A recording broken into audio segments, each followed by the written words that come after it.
Hello, everyone, and welcome to the new season of the Purposeful Life Show with your host, Adrian Starks. I'm excited to share some new updates of the show with you, starting with a new look, sound, and energy, as well as a variety of guests coming aboard with intriguing topics of conversation. I hope you enjoy the new level of energy that will be brought to the show. Thank you for all of your support since the very beginning in 2019. Wow, it's been 3 years already?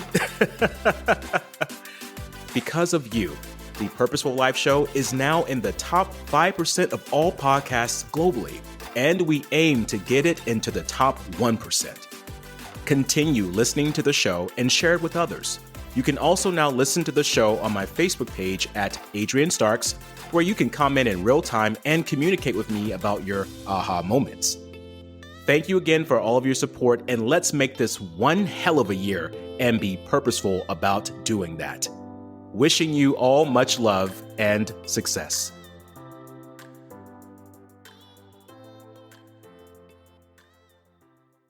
Hi, my name is Adrian Starks, and welcome to the Purposeful Life Show on the Champion Up Podcast. This podcast is for the courageous creators wanting to create a life of meaning, adventure, and fulfillment, all while helping to make the world a better place. I'm happy you're here, and if you're new to our show, make sure to give us that 5-star rating and subscribe so you don't miss out on future episodes. Also, connect with us on Facebook and Instagram at Champion Up. It is always that one idea that could be your breakthrough. It's time to step into your courage and believe the champion in you. Well, welcome today to the Purposeful Life Show on the Champion Up Podcast. I am your host. My name is Adrian Starks, and I'm so excited to have you back for another powerful episode. Make sure to go to the App Store, type in the word Champion Up so you can get that free Champion Up app for download. Also, make sure to give us that 5-star rating so that you can be on the lookout for more content coming your way and subscribe to this show. Today's show is very exciting, and we're going to talk about communicating with kindness. And I just love that. You see, with all the talk about tools and strategies in communication, often the simplest and most effective approach can be forgotten or even overlooked. So how can we breathe new life into our relationships, both with ourselves and others, acknowledge the inherent good within those we meet, and truly learn to communicate with true kindness? Joining us today on an all-new edition of the Champion Up Podcast, the Purposeful Life Show, to share this message of communicating with kindness is Donna Cowan. And Donna here has taught herself to read at the age of 5, which is truly amazing. We're going to get more into this a little bit later. But Donna is the creator of the Superhero School series and the author of the new children's book, With the Courage of a Mouse, which is book number 1 in a series. As the youngest child in a large family, Donna felt lost in the crowd. She entertained herself by making up stories and friends to play with. And she began her imaginative journey to dreamy castles and princess and fairy godmothers. Donna is a grandmother, random fact finder, and encourager. And yes, she believes she's a superhero. Donna, welcome to the show today. Well, thank you, Adrian. It is so great to be here with you and your audience today on this lovely Monday morning. Well, we are so excited to have you here on this lovely Monday morning, Donna. And you and I, we have so much to talk about here because I just feel like we're already connecting when you bringing in this superhero series book we're going to talk about, and we're going to talk about courage and also about your wonderful life. And I want to know more about you being a random fact finder and what that's all about. So Donna, can you tell our audience today a little bit more about what you do? Well, I am a children's author. I'm a speaker. I'm an inspirer, which I find as my greatest title is an inspirer. I'm a creator of the series and I've written this book. I have a second one coming out this year. But a random fact finder is one of those things that I promised myself that every day I would learn something new. So before I go to bed at night, I have to learn something new or I can't sleep. So this kind of leads you to learning some pretty random facts in life. But, well, I like that. But it's nice. It's kind of, because you people will, ask you odd questions and I actually have some answers for them. So.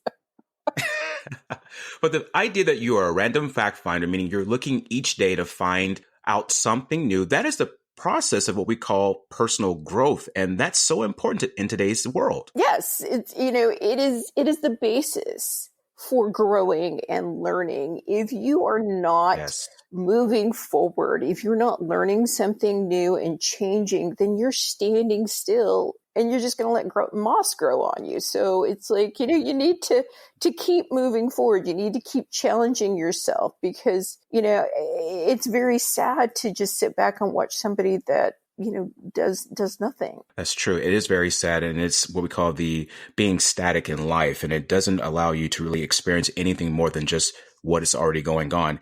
Donna, what inspired you? Because you said that you're a children's author and you also inspire people to speak. But what inspired you to want to do this kind of work of inspiration through writing books for children? Well, I am by nature a nurturer. I do have a very strong mothering instinct and protective instinct, but I also like to teach, which is, kind of, they go hand in hand. So it's like, I love to share my knowledge. And the best way that I have found for me is through storytelling. Is through giving a story to a child or to a person to kind of explain how things occur and how they work, and to give them kind of a hint at the answer, but ultimately to let them figure it out for themselves. I like that, because usually it's through storytelling that we all learn. I mean, this has been done through the ages, right? We had the storytellers of families so that is really a good idea for us to really take in consideration about the idea of storytelling. But where did the idea come from, Donna, for the superhero school series leading to this first book, With the Courage of a Mouse? Do you recall where this idea came to you? Yes, actually I do. It's a very interesting story. It came up as a question and a bedtime story for my grandchildren. One of my granddaughters was asking me about what my cat did at night when she was gone for hours and hours. And a couple of weeks later, I came up with this bedtime story about her being a superhero, and she was out saving her animal friends. So we told this story multiple times, added to it, changed it. And my grandkids decided that they really wanted me to write this story down so that they could tell their friends. And then we decided that maybe we should start at the beginning about how she became a superhero. And therefore, she must go to superhero school. I love that. I love it. Must go to superhero school.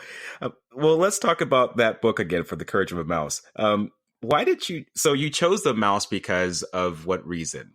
Well, that's another kind of crazy story on the adventure that I had writing this book. Originally, Simon Cheddar, the mouse, which is one of the main characters, was originally not a main character. He was just kind of a character as one of the students going to superhero school. But for some reason, Simon didn't agree with me on that. And he would wake me up in my dreams to petition for a bigger and better part. And he finally came to me and said that he alone as a mouse could teach courage better than anyone. Famously, he said to me this quote, which is actually in the book: "Mice wear fear like an old shirt because it's comfortable and worn, and it's all we know. We are constantly escaping one trap or another, and therefore we have to have courage just to move." Okay, so we are escaping one trap to move into another, so we therefore must have courage in order to move. Right. That itself, Donna, is powerful. Oh my. Okay. So I'm thinking about a mouse here, and it actually has quite a bit of a metaphor to it, because we think about our lives.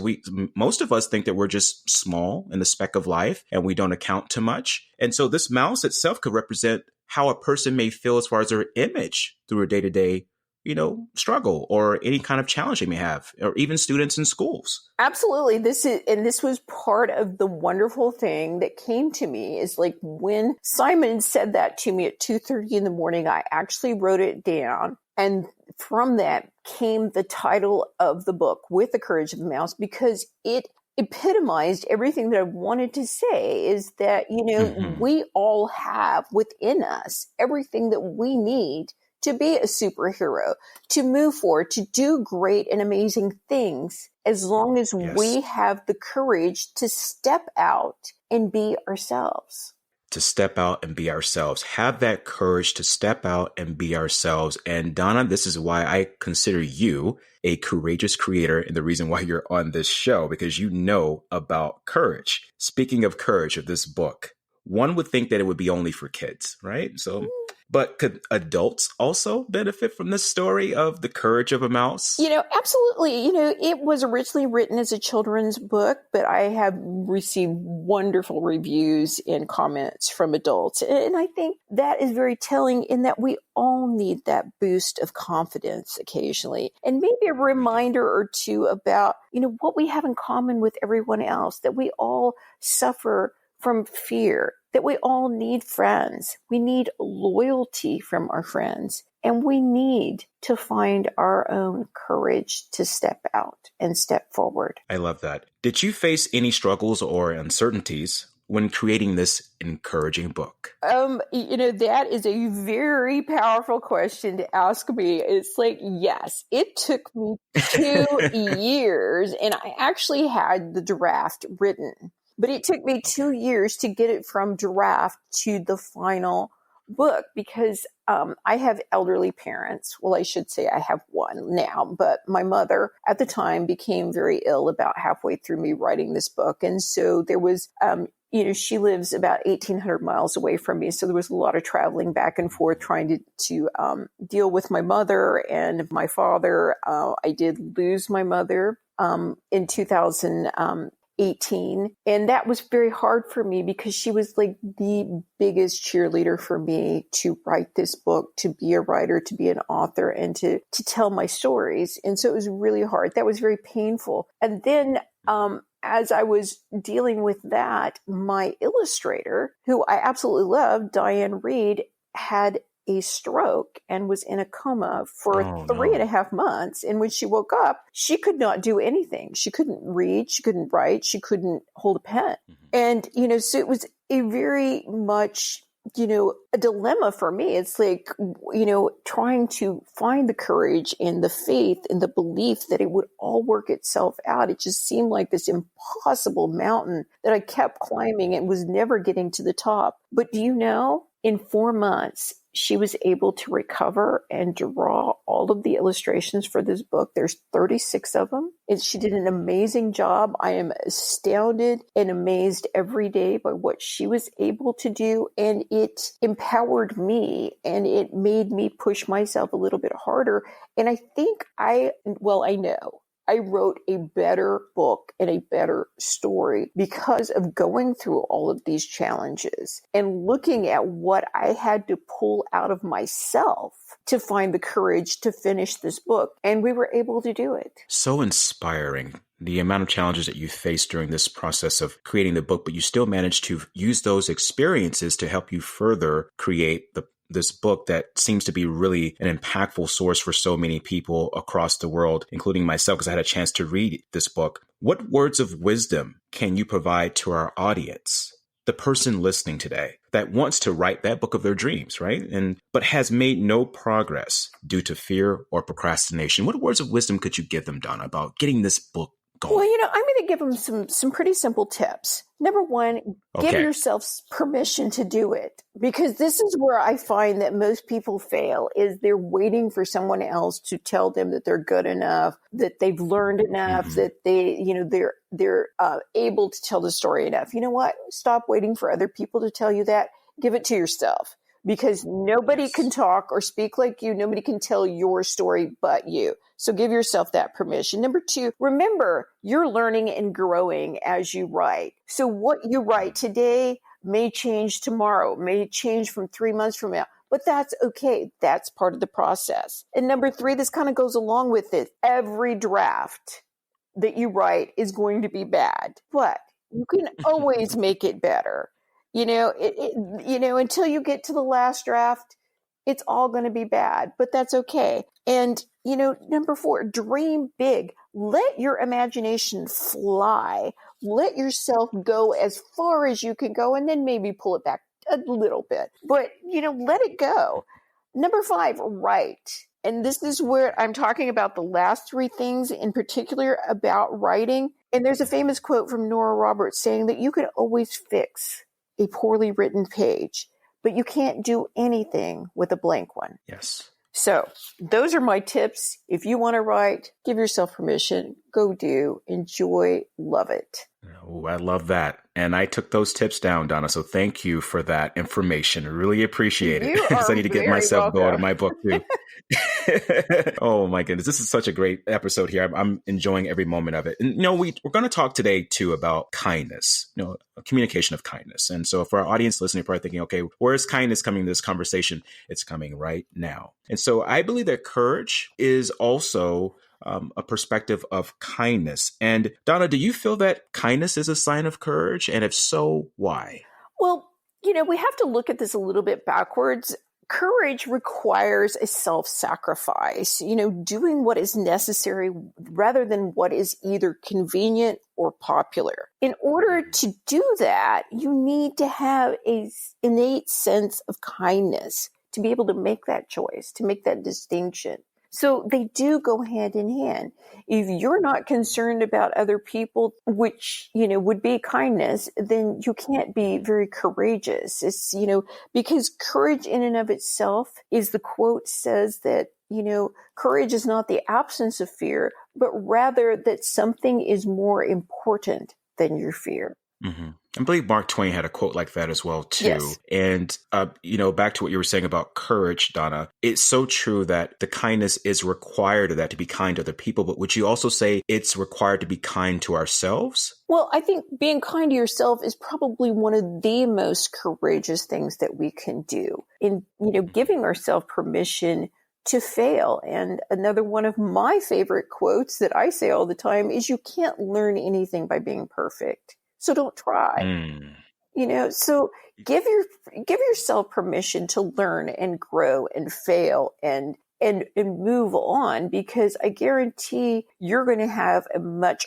richer life for all the things that you did wrong than you would be if you did everything perfectly. I love that. And just like you were saying in your story, the challenges that you faced, none of these things were perfect, but you allowed yourself to continue to try to work through it. And look what happened through that result.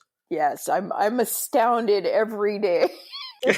This is what it means, everyone, to live with the courage, and the idea of communicating with kindness. I want to ask my audience today is, what have you been communicating with kindness with, or to whom?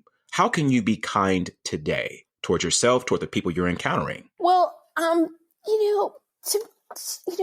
going to say that, number one, use your manners. When you're addressing or speaking to people, and you can practice this, use your manners, pay attention, be attentive, listen to what they're saying. Don't, I see this so often when, you're talking to somebody or you're asking them the question and they're more concerned about how they're going to answer you than actually what you are saying or asking them. So, be attentive, learn to greet people and answer with courtesy. It's a respectful thing. And I'm going to give you a bonus here. Be considerate and avoid negative statements or negative phrases, because nothing will turn around your act of kindness faster than bringing any kind of negative connotation into it, whether it is intentional or not. Whether you're using it as an example or not, negativity is going to kind of deflate that kindness. I agree with you. That is a challenge that I had years ago. I was always a person wanting to get in that last word, or like waiting to say, okay, you're talking, but I still have something to say. And I was totally not present in the conversation, Donna. And so my suggestions were actually negative statements because I was suggesting and not responding in a kind way, which is, yeah. Exactly. So, and we all do it. Nobody's perfect. We all feel the need. Part of it is this kind of overly scheduled world that we live in. It's like, the clock is constantly ticking in the back of our heads. So we're just like, oh, come on, they really need to get to the point. And but sometimes it is better for them to go around a long way because you get more information and it makes it more realistic and more empowerful. If they do tell you that full story. So don't always look for the shortcuts. Don't always look for the shortcuts. So, well, we need to remember that. Don't always look for the shortcuts. Listen to the story. Be present. Don't try to interject. Respond kindly, or else that kindness will be not taken the way that you think it should be taken. So, this book that you have here, which I'm going to keep coming back to because I just love it, With the Courage of a Mouse. How are the children feeling about this book and this concept as you travel across the world? Because you're getting ready to go to Los Angeles here pretty soon for the Times Festival of Books. And I'm so happy you were able to take out some time today to be on the show. But how are people feeling about this, as you spread this much needed message of kindness and courage across the world? Well, the kids are being absolutely enthusiastic about it, which I'm so thankful for. It's like I could not imagine when I wrote this book or when we released this book that it would become this wonderful. I could not imagine this moment, and I so love it. So this is why I say dream big, because even as big as my dream was, it can't even scratch the surface of what it has actually been. So, and I'm still on the journey. So there you go. They enjoy the animal characters because they're really non-judgmental, which is the reason that I chose animal characters rather than children. But they still see themselves in the adventure. It's a kind of a fly by the seat of your pants adventure where it's moving along very quickly, and it's like there's all kinds of problems and miscommunications and misunderstandings, and they all have their own points of view and their own kind of hang-ups about, what they believe to be true or what they assume to be true. And we have, primarily we have Cat the cat and Simon Cheddar, who is a mouse. And through this first book, they learn to become friends, to learn to trust each other and be there for each other. And they also learn to be classmates, to go through superhero school together, which ultimately leads them to become partners, which is, for them, kind of the hardest thing to do, is because that is an ultimate point of trust in their friendship, is that they do have to trust that the other person has their best interest and their heart as their focus point. Wow. So they have to trust each other and build a partnership. So for the parents listening today, to children that are listening, it is important to create these bonds of friendship and kindness, spreading kindness across the world. So right now, if you have a friend, spread kindness. If you're in school, spread more kindness, to go against the things that mostly are going on in schools, like the negative things and comparison and competing. Spread more kindness. And speaking of spreading kindness, Donna, you would not have been able to do this, spreading kindness and courage across the world, if you didn't start doing that at a young age. And at age 5, I'm going to go back to this. I mentioned it before earlier when I was reading your bio. You taught yourself to read at age 5. Well, how did that happen? Well, if you read the beginning of that, I came from a very large family, and I felt a little lost because I was the youngest child. So it's like everybody had their own thing to do, and I was constantly feeling the need to try and catch up, which you never can. But, at a young age, I didn't know that. In my family, my parents both worked, which was highly unusual. And all of my older siblings went to school. And it was like, I really, really wanted to know what this magical place was called school. And it seemed to be that I had to be able to read to go there. So when my brothers and sisters would come home, I would sneak their school books. And then, being from a large family, this work, I would go to one person and I go, what is this word? And they would tell me. And then I would find it in the book and just find it everywhere I could and say it over and over again. And then when I was sure I had that word down, then I would go ask the next person another word. And so I could learn 10 or 12 words a day. So it didn't take me very long to be able to read, what is considered, a first or second grade level, which surprised my parents because they didn't even know it until I was in school that I had taught myself to read. So 10 words a day. So the average person, the average adult, actually, I think according to stats, they may learn 2 or 3 words per month. Right.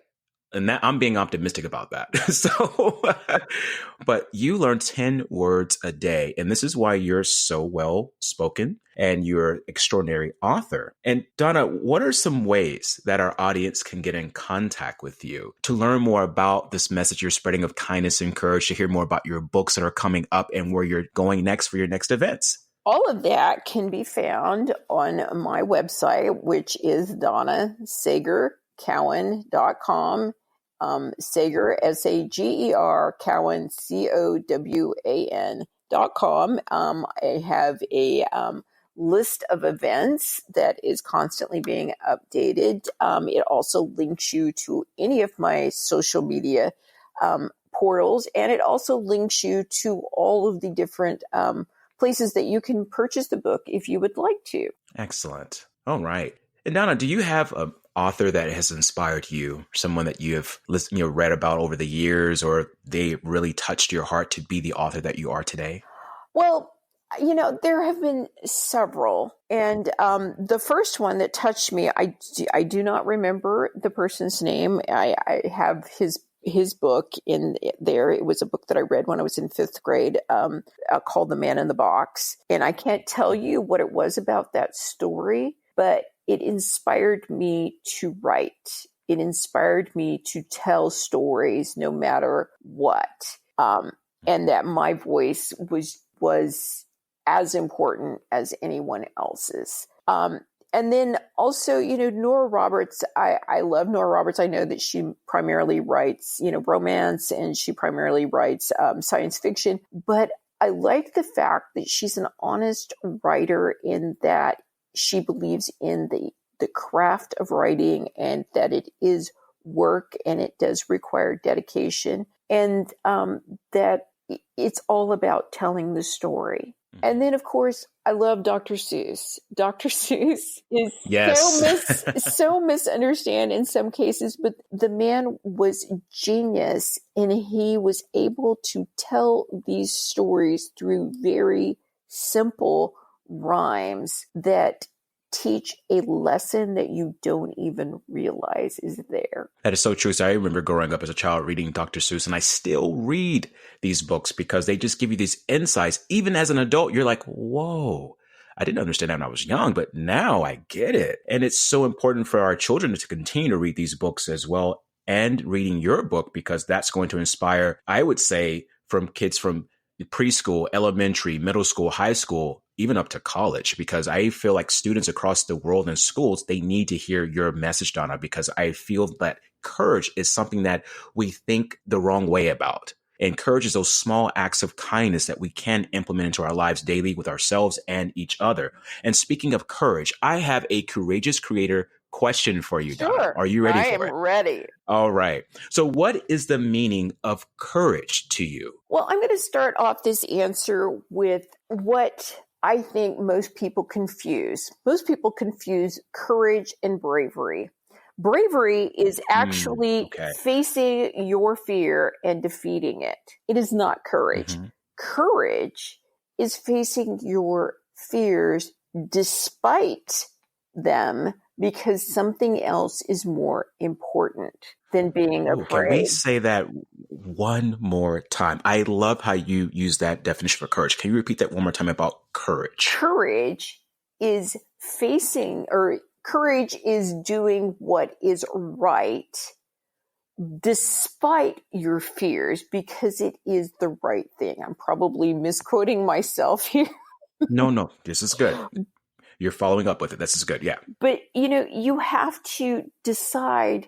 Courage is about someone besides you. Bravery is about you.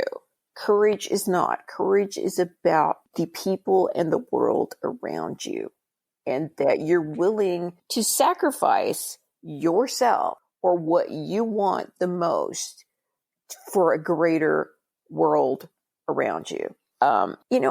And courage to me means making choices for the greater good.